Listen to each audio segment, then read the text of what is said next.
अस्सलाम वालेकुम viewers, Hasan Nisar official channel के साथ मैं हूं इब्ने सहरा। व्यूअर्स, आज हमारे साथ है साबिक वफाकी वजीर मोहम्मद अली दुरानी साहब। अस्सलाम वालेकुम सर। मैं आपके और व्यूअर्स के दरमियान ज़्यादा देर हायल नहीं होऊंगा। आपको हसन निसार साहब ने अपने कॉलम में शहद की दलदल करार दिया। इसकी वजह क्या थी और ये मुहावरा भी बन गया? बिस्मिल्लाहिर्रहमानिर्रहीम।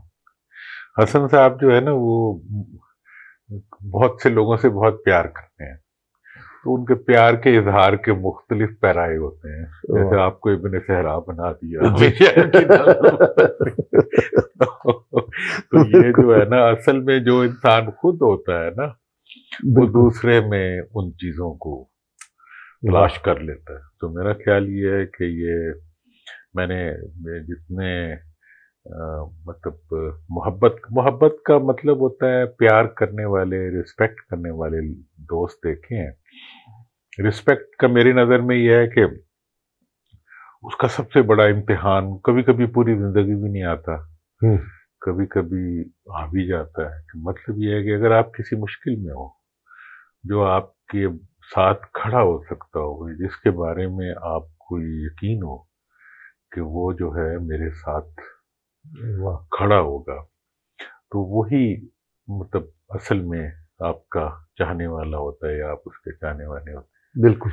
तो हसन के बारे में, तो हसन साहब के बारे में मुझे मेरा बिल्कुल एक यकीन है कि अल्लाह ना करे कभी किसी भी दोस्त पे मुश्किल आए, तो जो आखिरी दोस्त खड़ा रहेगा वो वही होंगे। अल्लाह उन्हें जिंदगी दे अपनी ईमान में। आमीन आमीन। तो ये नाम जो है, ये असल में उनकी अपनी शख्सियत का आईनादार है। वो खुद प्यार करने वाले। वाह, बड़ी खूबसूरत तौजीह बयान की है आपने।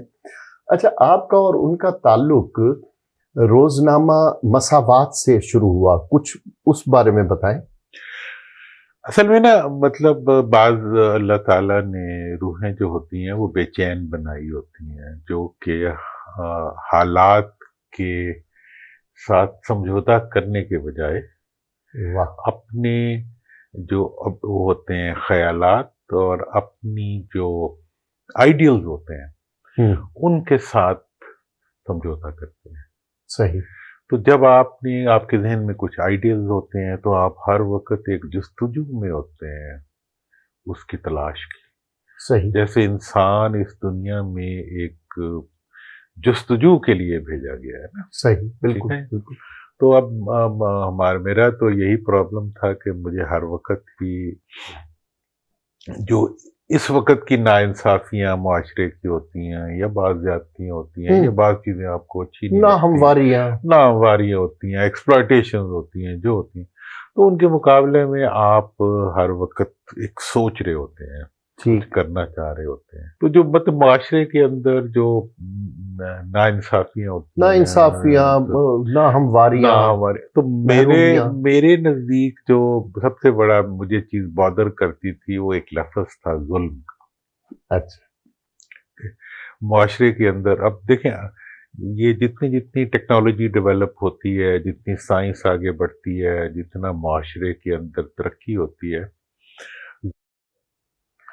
जी दुरानी साहब, आपने इंटरव्यू शुरू करने से पहले ये बताया था कि बड़ी हमशीरा के घर आप जा रहे हैं खाने पर, तो मेरा दिल चाहा कि आपके बहन भाइयों के हवाले से मैं पूछूं कि माशाल्लाह जी, मेरे वालिद साहब अल्लाह मग़फ़िरत करे, वो उनका ताल्लुक हमारा बहावलपुर से है, लेकिन पीछे से हम शिकारपुर और फिर उधर अच्छा। से अफगानिस्तान से आए थे वहाँ। और मेरी वालदा जो हैं वो कश्मीर से थी, अच्छा। यहाँ अमृतसर से और पीछे से। और मेरे वालिद साहब पढ़ते थे अलीगढ़ में, तो वहाँ से अच्छा। फिर वो इसी तरह से एक ताल्लुक बना। तो वो मेरी वालदा जो थी, वो समझे कि पंजाबी थी, अच्छा। और मेरे वालिद साहब जो थे वो सिंधी और रियासती थे, अच्छा। रियासत के थे, या अच्छा। पठान थे, जो भी थे। सही। तो मेरे जो हम 5 बहन भाई। अच्छा। तो मेरी सबसे बड़ी बहन थी आफताबा जी, उसके बाद उनकी वफात हो गई। अच्छा। اس کے بعد پھر میری اس سے چھوٹی بہن ہے، پھر بھائی ہیں، ہم مطلب ٹوٹل 2 بھائی اور 3 بہنیں. اچھا. تو ہمارا آپس کا ایک بہت اچھا تعلق تھا. میں سب سے چھوٹا ہوں گھر میں. اچھا. اور سب سے زیادہ پریویلیجڈ رہا ہوں. اور میری والدہ کے بڑے احسانات ہیں میرے اوپر، کیونکہ میں بہت ضدی تھا. تو انہوں نے کبھی میری ضد کو وہ نہیں کیا، ریئیکٹ نہیں کیا. اچھا. میری ضد کو وہ اتنا انہوں نے اس کو مطلب پیار سے ڈیل کیا کہ میرا غصہ جو تھا وہ شہد میں بدل گیا. ورنہ میں اپنے آپ کو بہت زیادہ میری طبیعت میں بہت ریئیکشن تھا، غصہ تھا. اچھا، آپ کی والدہ کی وجہ سے یہ زہر کی دلدل شہد کی دلدل بن گئی؟ ہاں، مطلب جو میں انہیں کہتا تھا، ہماری ایک چچی تھی تو وہ بڑی سخت تھیں، تو وہ اپنے بیٹے کو جو ہے نا بہت مارتی تھی نا. اچھا. تو میں اپنی امی کو کہا کرتا تھا، اگر آپ مجھے اس طرح مارتی نا تو میں آپ کو پھانسی دے دیتا. تو وہ ہنستی تھی آگے سے نا. میرے والد صاحب کو انہوں نے پابندی لگائی، انہوں نے خبردار اس کو آپ نے کچھ بھی کہا. تو مجھے کبھی کسی نے، ایک دفعہ والد صاحب نے، میں بہت ہی ضد کر رہا تھا، مطلب 2 دن کھانا نہیں کھانا کو جو بھی، بس. تو وہ جو ہے نا والد صاحب نے ایک دن میرے پہ غصہ کیا تو والدہ نے انہیں علیحدہ کر کے کہا کہ جی اس کے معاملے میں آپ نے، تو اب لوگ کہتے ہیں جی آپ تو بڑے وہ ہیں، مطلب نرم ہیں اور پیار سے.